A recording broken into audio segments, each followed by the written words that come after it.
Hello and welcome to the Spike podcast. I'm Fraser Myers, and back with me this week we have Spike's editor Tom Slater. Hello. And Spike columnist Ella Whelan. Hi.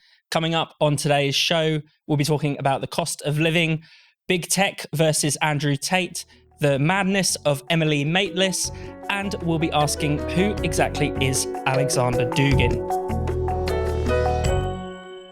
So this is the week we've all been dreading. The energy price cap is due to be raised tomorrow from when we're recording this, but we're expecting bills to go up by something like 80% on last year, possibly £3,500 a year, something like that. Potentially next year, they could rise to £4,500. Some predictions saying even £6,000 later on in the year.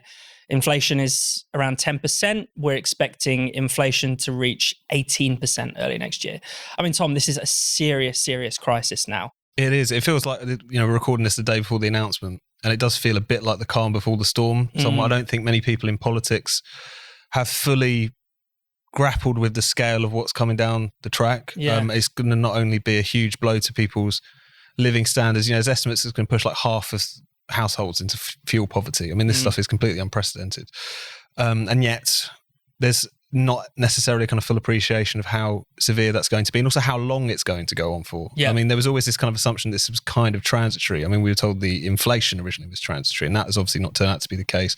There was this hope that in terms of the spikes in energy costs, that again, this would be something that would come and go, be alleviated, either because of what goes on in Ukraine or because more would kind of come on stream. But it's looking like inflation is going to get very high and stay very high, as will the energy prices. And what's, I think, so alarming about all of that, it's just no sense of anyone really being in control of the situation. Yeah. It certainly feels like that for millions of households, but even for people who are vying to be the next prime minister, is something that I think is going to be really important to get over, that sense of kind of helplessness if anything is going to be done, because something really desperately does need to be done at this point. And Ella, I mean, this is kind of often talked about as a natural disaster almost. There's nothing we could have done to stop this. And obviously, the war in Ukraine, Russia's invasion is a big factor in this. But I mean, isn't it also the case that our own establishment, our own politicians have done a lot to really, wear down our potential resilience to a crisis like this? Yeah, well, it's well known, at least it should be well known, that the energy crisis has been long in the making, because you're right to say it's like some kind of natural disaster. Because the way in which so many people are talking about energy, as if it's as if it's a kind of a natural resource that just sort of like falls from the sky like rain. We've lost the sense that it's something that has to be created. It's something that has to have infrastructure, that has to have policy that's geared not just for the next 2 to 5 years, but 20 to 50 years. Yeah. And it should be central to, like the provision of housing, like the growing of food, like travel, or the NHS or any of these things, is something which has to be central to any kind of nation's planning and nation's vision for how it's going to look after its citizens. And we've lost all that sense. And Tom is right in terms of the fact that this feels like no one's in control, because it seems like the weekly announcements of either something in relation to inflation, something in relation to the price cap is only serving to give Rishi Sunak and Liz Truss, who are the two people who are going to have some kind of shot of doing something about this come September, it just gives them a kind of a means to say something on television. No one is actually implementing any policy, or no one is actually making any decisions. That might sound like a small point, but it's kind of insane that we are sort of just sat like we're in a cinema watching this thing play out. And no one is acting. It's funny because in a kind of context in which we talk about crises so much, we are actually no one is doing anything about this crisis, and no one's put the kind of, the sort of the only options on the table are Keir Starmer talking about another windfall tax or something like that. More price, fixing the price cap. But all of these, which maybe you could entertain, then the in kind of interminable discussion about tax goes on between Truss and Sunak, which won't touch the size either. No. I mean, exactly. What both of them have proposed, at least at this point, looks like it'd be like a couple of £100 or something in terms of relief. What's also so striking about it is how the elite's fingerprints are kind of all over this particular crisis. Insofar as obviously there's been this huge external shock, which many people didn't see coming, even though, in retrospect, should have been more obvious. But it's also the fact that what, as you were saying, has left us so exposed is like all of these series of mistakes or deferred decisions or muddling through, which has taken place for such a long time. There's so many like elite orthodoxies which are just crashing together to have left us particularly exposed to this particular crisis. Energy, the fact that, you know, for quite a long time now, we've basically completely downgraded the idea that you got your focus where it comes to energy should be that it's cheap and reliable and secure. The fact that since the financial crisis, we've been printing so much money just to kind of muddle through, and particularly since the pandemic, of course, the scale of that has been unprecedented. And also, of course, lockdown. You know, the thing that everyone agreed on, allegedly, although we're now starting to hear from Rishi Sunak that maybe he was a lone voice of dissent.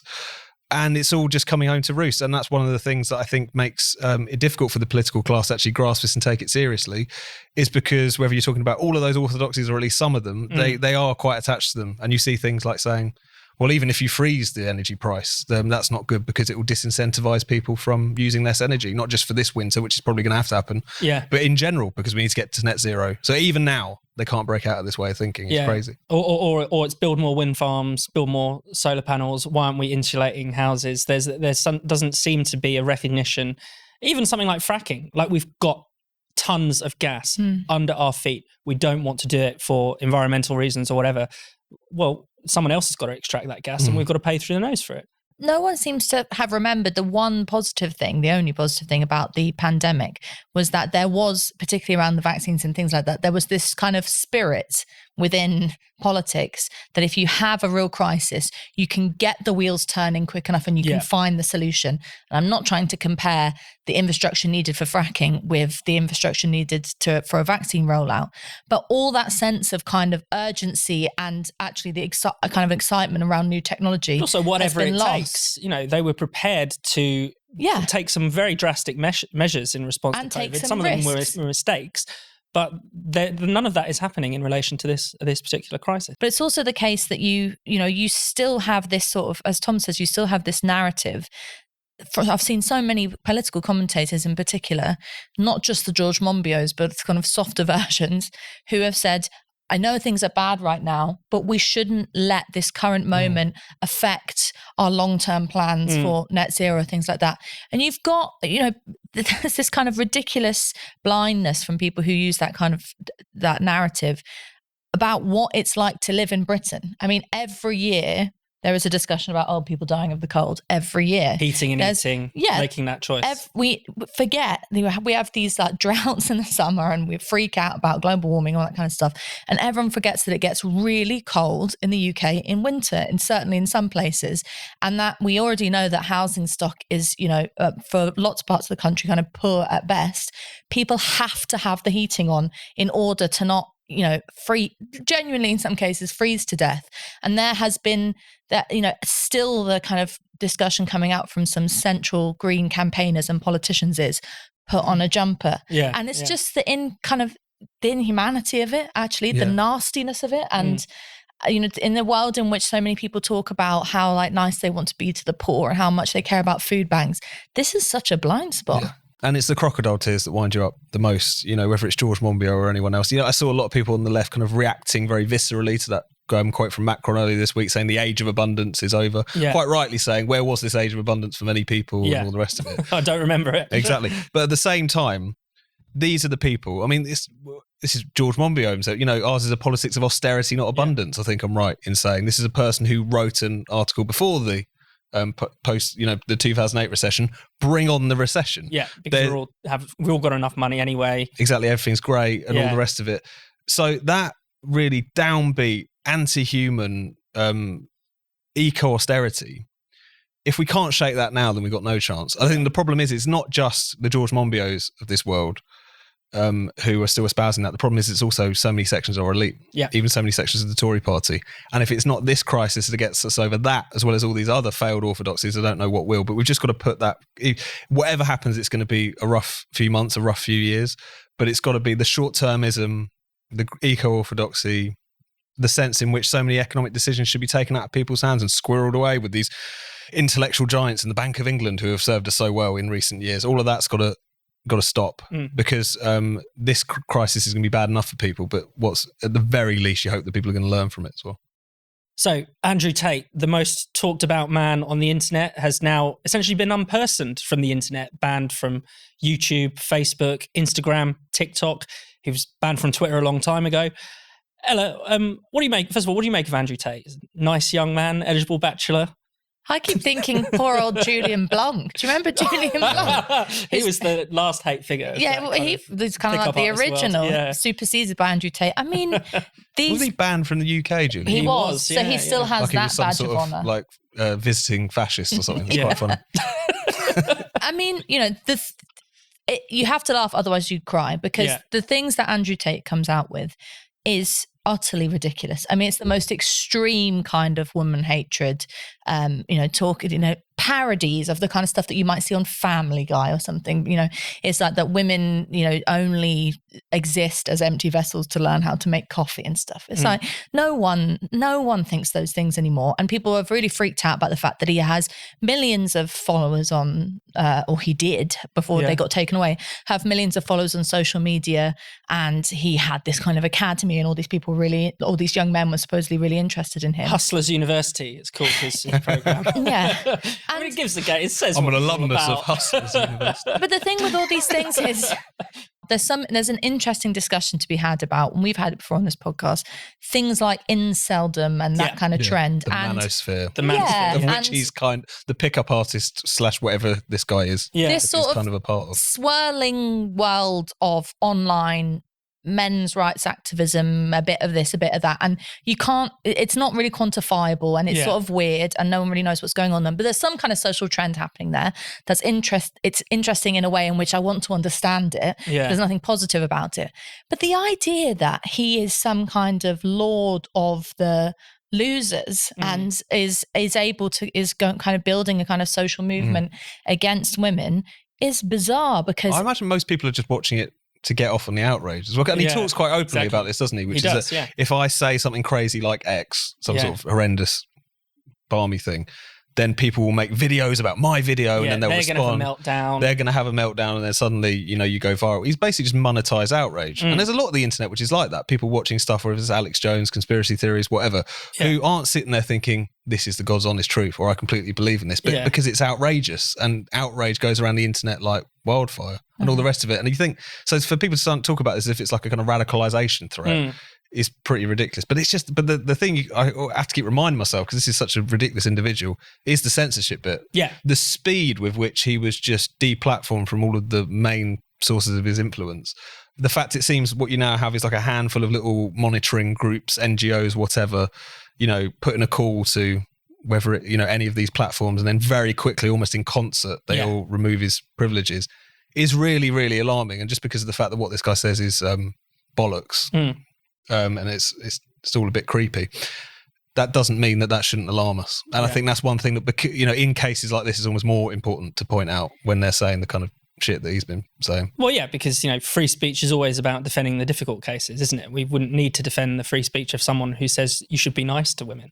Yeah, be a bit pointless. But also you feel like you're blue in the face making this point, which is that if someone like that who feeds off of controversy, and that's his central appeal, is that he's saying things that he's obviously wants to get under people's skin, under women's skin, and in their knickers and whatever, is that there's, if you ban them, you give them the kind of glamour that they deserve, the best medicine that they want. Yeah, that the best treatment for any of these individuals is to ignore them, is to not let it get to you.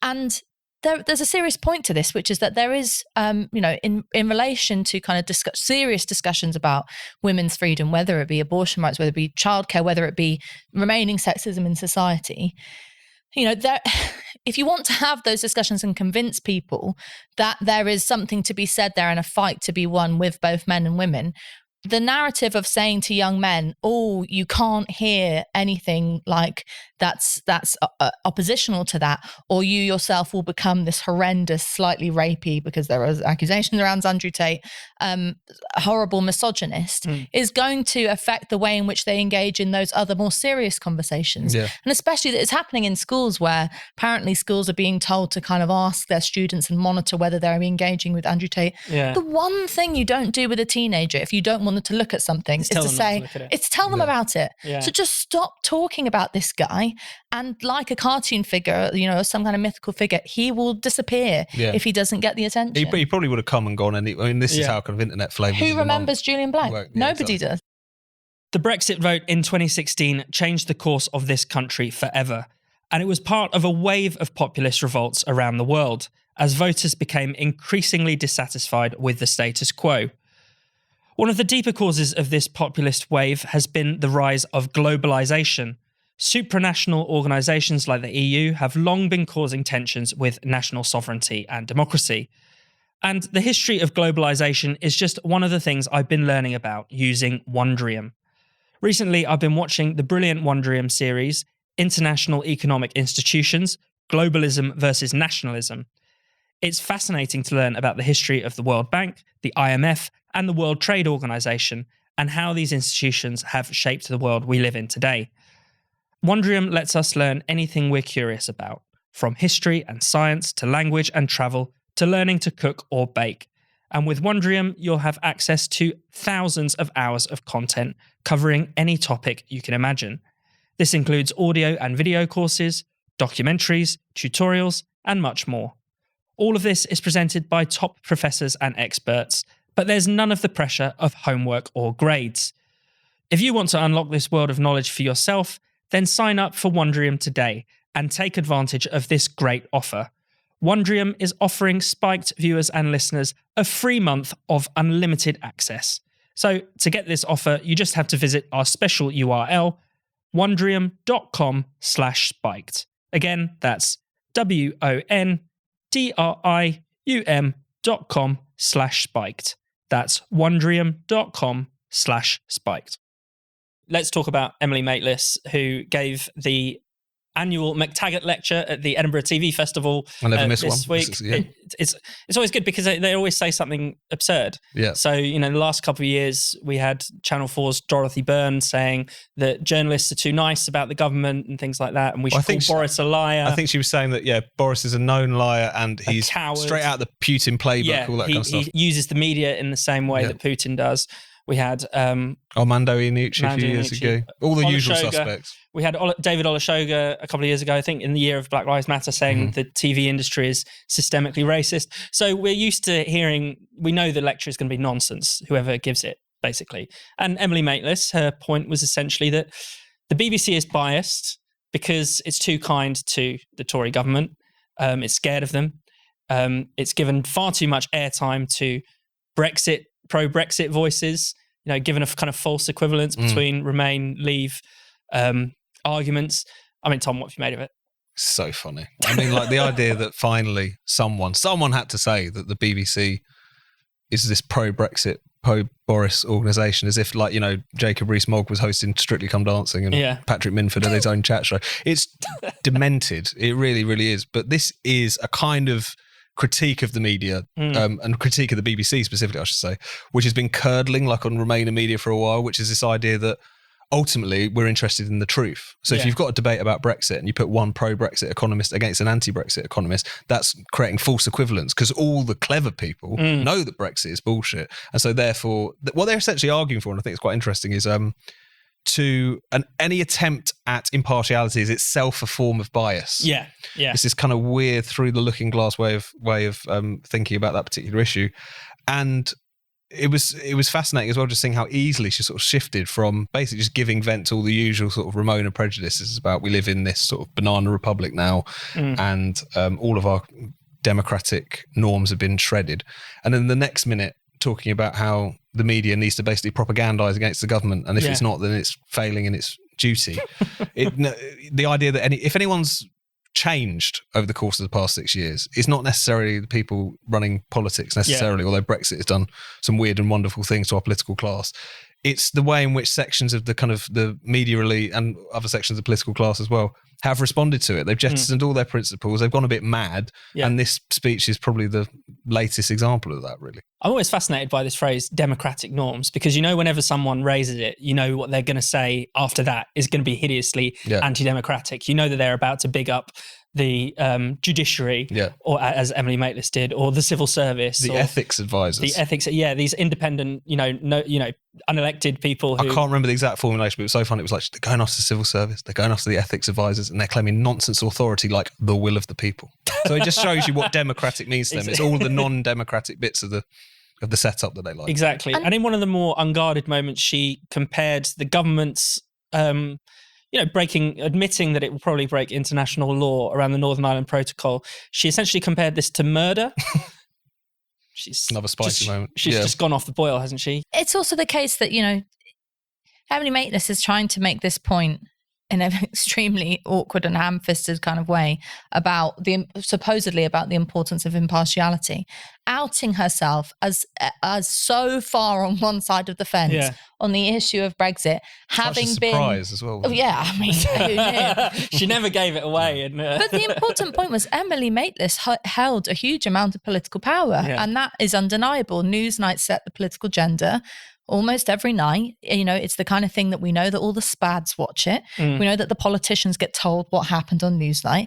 We know that it then it's a very influential political program that plays into the kind of things that that politicians then say on the Today program the next day, for example. So that's if you're talking about problems, I mean, is that a problem that you had this individual who time and time again would have a sneery approach to Brexit? I mean, I remember I was on the night of Brexit Day, Brexit night, with the celebrations with John Barnes and Jeanette Winterson.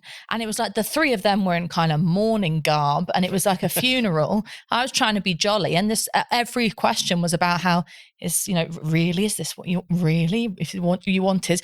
On the day that was meant to be celebrating a majority, the biggest majority vote in British political history. So it's just the audacity of it is what gets me, because anyone who's watched, the BBC impartiality debate, but it's also the pants off me at the best of times, because you have both sides. It's too left wing, it's too right wing, it's all that kind of stuff. In this, I suppose it is the brazenness of this particular one, because it's like, how is she watching the same BBC? I mean, I suppose it's worth pointing out, just for the sake of covering it. There's this specific allegation, quite McCarthyite. There's a Conservative Party sleeper agent of the Conservative active Party, agent of apocalypse, who is working because of the fact that Robbie Gibb, who was like a former BBC man turned advisor to Theresa May, is now back in the BBC on one of these boards dealing with kind of impartiality reviews and whatnot. I think a lot of people would be surprised to find out that anyone who isn't a sort of Ramona works at the BBC at that high level, but also if he is exerting some sort of nefarious influence, he's probably not doing a particularly good job of it. I think it's fair to say, because whether it's Emily Maitlis, whether it's Lewis Goodall, John Soap, all of them are doing their little podcast over at Global, which this will probably serve to promote nicely. If you even just take those three recently departed, did anyone ever look at them and think, I wonder if they voted leave? Of course you didn't, and that's a big part of the problem. You're watching the Spiked podcast. While you're here, you should subscribe to our YouTube channel and click the bell so you never miss a video. But even better, to keep up with all of Spike's content, all of our brilliant articles and essays that we publish every weekday, you should sign up to our newsletter, Today on Spiked.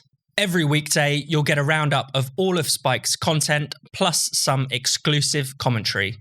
To sign up, just go to spiked-online.com/newsletters and click Today on Spiked.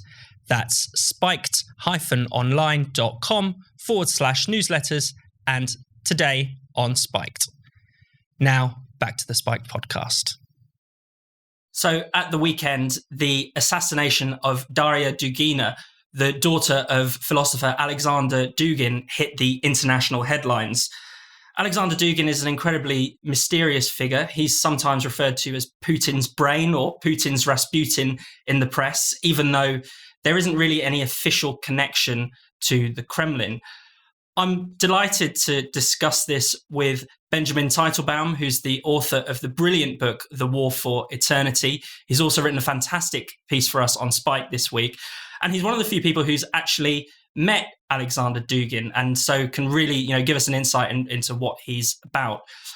Before we move on to talk about the assassination itself, Benjamin, could you just tell us, who is Alexander Dugin? Why is he significant? Why is the assassination of his daughter an international story? Why does it matter to us? It's very difficult to say in briefly exactly who Alexander Dugin is. You could call him a philosopher, you could call him a media personality, a publisher. You could call him a networker, a political fixer is another term. You could call him a sort of pseudo-diplomat. He has an eccentric background that includes occultism, wild drinking by Russian standards, sex parties, rock and roll, flirting with dressing himself up in Nazi uniforms and things like that. And yet this very strange figure who's so many different things has found his way also not so much into the halls of the Kremlin as you mentioned earlier, but on an international stage that is sometimes very lowbrow and involves him speaking to and becoming a sort of darling of the international alt-right. Little boys in their parents' basements is a fine opening frame for that. Alternately, someone who ends up being invited and gaining audiences with international diplomats and in some cases international leaders.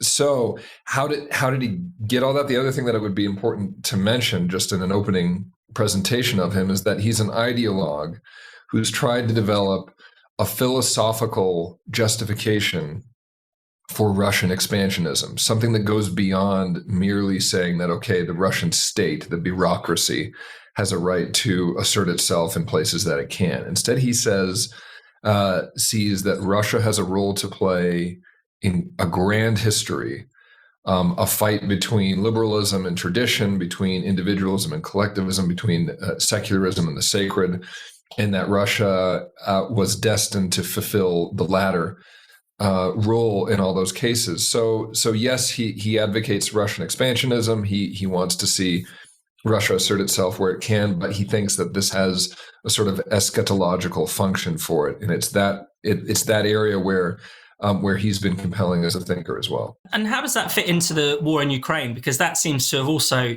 raised his profile internationally. He's probably one of the most famous cheerleaders for the war in Ukraine. But that sort of, he's given it kind of spiritual significance, I think it's fair to say. Is that right? Absolutely. What he sees in Ukraine is not so much the expansion of Russia, but rather the potential expansion of the West in liberalism. I think it's easier to think about what he doesn't like than what he likes in the war, in the conflict, rather. He thinks that liberalism from the West, in its DNA, essentially, is expansionist. It thinks that its values are universal and therefore it will never be able to hold itself within any set of boundaries in any way, shape, or form, however you want to think about boundaries. And so it's constantly pushing, and now it's pushing in Ukraine. And the one thing that Russia could do to blunt liberalism is to stop it, is to assert a boundary someplace. And if you assert a boundary in one place, then it can't be universal any place. It changes its DNA in that sense. So that's the sort of deeper significance he sees here. There's also the more predictable rhetoric and justifications relating to history, that Ukraine is part of the Russian cultural sphere. It's part of a Eurasian cultural community, in other words, whose deep essence belongs to the East and not to the West. And what really needs to happen in his mind for all of those societies is, if it's the Baltics, if it's Ukraine, if it's Georgia, it's not to develop in a Western model, it's to return to what they actually are and always have been, which is Eurasian, with a center being in Russia. And let's talk a bit about the assassination itself. His daughter is starting to become a figure in her own right. Is that fair to say? And certainly since her death, she's been treated as a kind of martyr of the Russian invasion of Ukraine. Is that right? Well, he's trying to do that. I don't know how resonant that particular version of her is, that she is a martyr for Russia's cause, for Putin's cause. She was coming into her own right. There are some indications. I never met Daria, but there are indications that, as you would expect, with a child of a famous parent, that she was tired of living in her father's shadow and she wanted to break away. But really, up until this point, what she had been is a somewhat softer face and spokesperson for his ideas. That's just how it was, and her life ended without really being able to change that dynamic. She wasn't especially well known in Russia outside of specialist circles, likewise in Ukraine, but she is now. Right. So when I say that she's okay, I don't think she's widely recognized as a martyr. She's maybe some sort of symbol. Her death could be symbolic of Russian incompetence or the threat of Ukraine, or however you want to frame it. But that's where she is right now. But perhaps all of this interpretation and narrativizing of her death that we've seen in the funeral following and in press might turn her into a martyr. We make martyrs after the fact. They don't make it of themselves, of course. And she was in Ukraine at one point, is that right? Yes, she recently traveled. I believe this was in July. She was in Mariupol in the Azovstal factory where the Azov fighters had made a last stand before capitulating to the Russians. And she moved around, took selfies of herself in the factory. So some of the things that she said while she was moving through there was that the place was possessed of some sort of dark satanic black magic. It was an evil place. Again, there's narrativizing of this military conflict to make it a battle between good and evil, and that's certainly something she was participating in then as well. And we talked a bit about how Dugin himself has tried to narrativize this assassination. But what are the other kind of competing narratives around it in terms of who might be responsible? How is Ukraine trying to frame this? How is Russia trying to frame this? What do you think about that? There have been many. Some are in the media and some aren't. Right. I think the earliest claim of responsibility I heard was a sort of Chechen warlord dissident. Framing that this was framing this as punishment for Russia's actions in Chechnya, and then we heard from Ukraine, actually a former pro-Ukrainian Russian MP, now resident in Kyiv, said that he had received a claim of responsibility from a domestic Russian anti-Putin terrorist organization or partisan group, however you want to call it. And in their case, this was retribution for Putin. It was also, I think, for the Ukrainian media in that case, it was an opportunity to put out a narrative of instability in Putin's Russia. Okay, the war, the dynamic in the war seems to me and some other observers to be slightly turning back toward Ukraine at this point. And then guess what else? The murder of Daria shows how weak Putin is internally. It adds to that broader narrative. That's of course the opposite of what we are hearing from Russia, which is that these are murderous, deviant, intolerable Ukrainians who did this. And in that case, we have their official account that a former Azov fighter came into Russia with her daughter, with her IDs, with her license plates on her car and everything, and committed this act and then escaped to Estonia. So all that narrativizing is going on this entire time. The Kremlin has put out a response to the killing. I mean, clearly the fact that it has happened gives Dugin a kind of new significance. I think it's fair to say.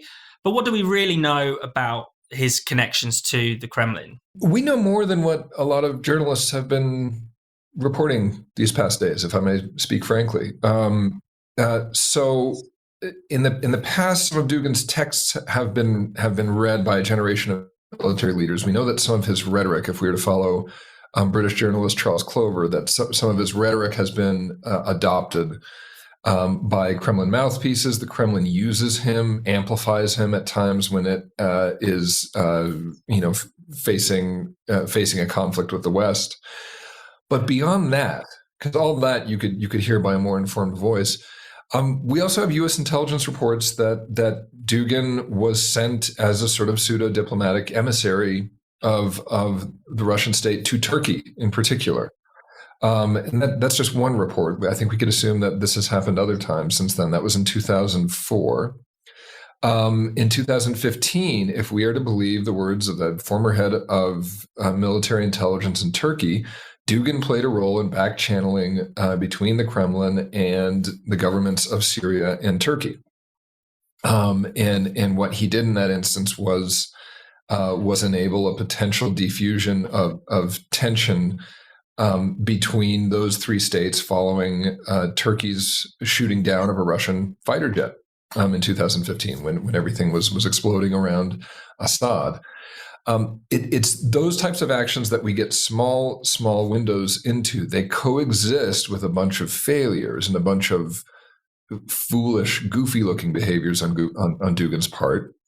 But they have to be grappled with as well. This is someone who I think does not have an official position, but is trusted and used by the Kremlin because of his currency with certain foreign actors. That doesn't make him Putin's brain. That doesn't mean that he's sitting in the Kremlin and whispering things to Putin at the end of these long tables. But this wave of commentary saying, "Oh, Dugin is irrelevant and he's always been irrelevant, and now this is going to lift him up," that's not true. We've talked a lot about his philosophy, his significance, but you've met him a few times. What is he actually like as a person to interact with? He's one of these people. I don't know if you've ever met one, Fraser, but they have so much energy that they kind of overwhelm you. His English, it's heavily accented, but it's very effective. He has a large vocabulary, and he talks a lot. He talks a lot. He fills the room with words. He speaks quickly. He seems to have an opinion on everything. And he attracts people to him, I think, for that reason, in part. Quite ironically, the person that he reminds me of in that respect is Steve Bannon, former Trump. And I wrote a book on actually their interactions with one another. But that's how he is. He seems like a philosopher. People like to also say that he's a bad philosopher in some way, and I don't know what a good philosopher is, but he's an intellectual. He likes to talk about ideas.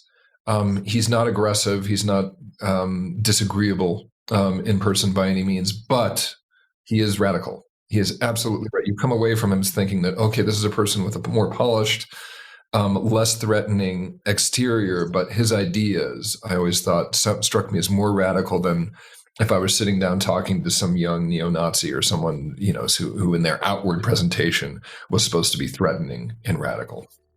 Benjamin, thank you very much for coming on the Spike podcast. Pleasure to be with you. Thank you, Fraser. Thank you so much for watching the Spiked podcast. We'll be back next Friday. If you hit subscribe and click the bell, you'll never miss an episode. And in the meantime, why not check out all of Spike's other videos and podcasts on this channel? And for more Spiked content, find us at spiked-online.com.